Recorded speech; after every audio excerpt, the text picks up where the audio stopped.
આ રકમને તમારે સીધું એલ્જેબ્રાની ફોર્મ્યુલામાં વિચારવાનું જ્યારે આવી રકમ આવે ને ત્યારે. તો અહીંયા જુઓ 0.2 ગુણ્યા 0.2 એટલે હું આમ લખી શકું 0.2 નો સ્ક્વેર.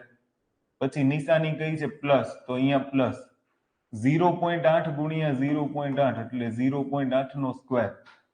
પછી જુઓ 2 ગુણ્યા 0.16 છે, એનો મતલબ આવો થયો 2 ગુણ્યા 0.16 ને હું આવું લખી શકું ને 0.2 ગુણ્યા 0.8 ક્લિયર, ડિવાઇડેડ બાય 0.2 વત્તા 0.8. હવે જો ઉપરની ફોર્મ્યુલા થઈ ગઈ.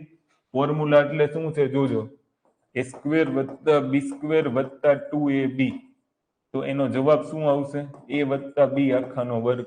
તો સેમ ટુ સેમ આ પહેલું પદ એટલે 0.2, બીજું પદ 0.8 આખાનો સ્ક્વેર ડિવાઇડેડ બાય 0.2 વત્તા 0.8.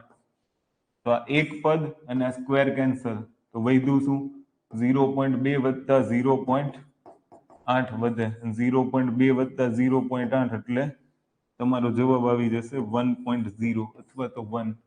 તો આન્સર આવશે બી.